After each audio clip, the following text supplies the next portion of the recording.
కూడా ఈ పేదలకు మేలు చేయడానికి ఒక కమిటీ వేద్దాం. బీజేపీ బీఆర్ఎస్ ప్రభుత్వం అందరు కూర్చొని పేదోళ్ళకి ఏం చేద్దామో ఆలోచన చేద్దాము.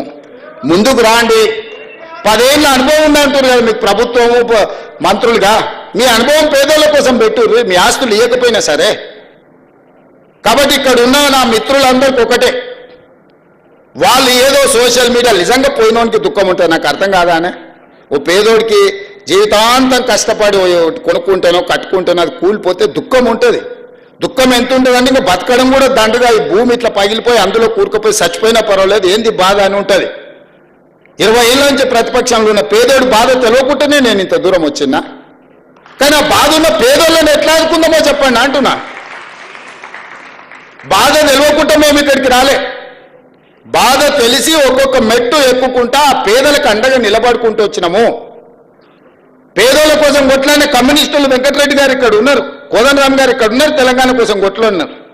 వీళ్ళందరినీ కూర్చోబెట్టి మాట్లాడదాం రండి. ఏ ప్రణాళికతో ముందుకు పోదామో, బాగు చేద్దామో, మన నగరాన్ని బాగు చేసుకుందామో మీరు చెప్పండి. ఏది చేసినా అడ్డం పడి శనీశ్వరులాగా, శని కాలకే మూటలాగా ప్రభుత్వం ఏ కార్యక్రమం చేసినా, రైతు రుణమాఫీ చేసినవా 25 రోజుల్లో 18,000 కోట్ల రూపాయలు 22,22,663 మంది రైతులకు 2 లక్షల అప్పున్న ప్రతి రైతుకు మాఫీ చేసిన నేను.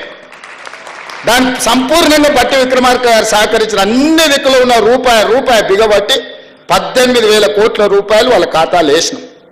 2 లక్షల పైన ఉన్న వాళ్ళకి ఆ పైన మీరు కడితే మిగతా ఇస్తామని చెప్పినాం. రైతు రుణమాఫీ జరగలేదని ఇలా దిక్కుమాల దీక్ష పెట్టిండు. ఇక ఏమనాలి చెప్పు. 10 ఏళ్ళల్లో మీరు ₹1,00,000 రుణమాఫీ చేస్తామని ఎప్పుడు చేయలే. 2018 నుంచి 2023 వరకు వాళ్ళు 5 ఏళ్లలో చేసిన రుణమాఫీ 11,000 కోట్లు. 25 రోజుల్లో మేము చేసిన రుణమాఫీ 18,000 కోట్లు. చర్చిద్దామా చెప్పండి, అన్ని వివరాలు ఇస్తా. ఇవాళ ఎవరికి రుణమాఫీ జరగలేదంటే 2 లక్షల పైన ఉన్న రైతులకు రుణమాఫీ జరగలేదు. ఆ పైన ఉన్నది బ్యాంకుల గట్టురి, మిగతాది మేము ఇస్తాం. నేను 2 లక్షలు ఇచ్చినా నీకు రుణమాఫీ జరగదని చెప్పి నీ అప్పు అట్లనే ఉంటుంది. ఎక్కడైనా ఎవరికైనా ఏదైనా ఇబ్బంది వస్తే కూడా పరిష్కరించడానికి కలెక్టరేట్ కార్యాలయంలో ఒక కౌంటర్ పెట్టిన. మీకు ఏదైనా సమస్య ఉంటే అక్కడికి వచ్చి ఆ సమస్యను పరిష్కరించుకోండి అని రైతులకు. నేను రైతులకు విజ్ఞప్తి చేస్తున్నా, రోడ్ ఎక్కకండి, కలెక్టర్ ఆఫీస్కి పోండి. మీకు ఏదైనా సమస్య ఉంటే వీళ్ళని సన్నాసులను నమ్ముకున్నారంటే మీరు మన్ను పోసి అంబలి కాసుకునే పరిస్థితి అవుతుంది. కలెక్టర్ ఆఫీస్కి పోయి కలెక్టర్ ఎదురు కూర్చొని, సార్ నాకెందుకో నాదేమన్నా అక్షరం తప్పు పడ్డదా, లేకపోతే నాకు 1,00,000 ఎందుకు రాలేదంటే కలెక్టర్ని అడగండి. 2 లక్షల పైన ఉంటే 5 కట్టి తీసుకురండి, ఇస్తా.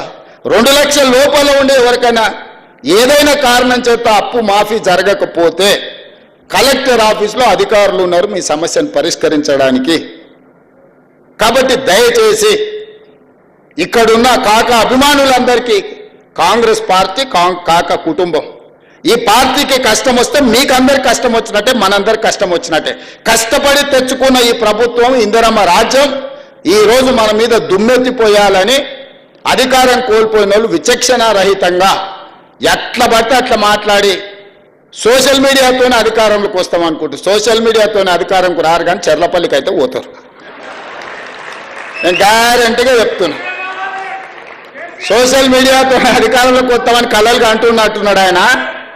నువ్వు సోషల్ మీడియాతోనే అధికారంలో రావు, కానీ చిల్లర పనులు చేస్తే మాత్రం చెల్లపరులో చిప్పకూడు తింటావని నేను చెప్తూ, మనందరం కలిసికట్టుగా కాకా స్ఫూర్తితో తెలంగాణ రాష్ట్రాన్ని అభివృద్ధి చేద్దామని తెలియజేస్తూ మీ అందరి దగ్గర సెలవు తీసుకుంటున్నాం మిత్రులారా.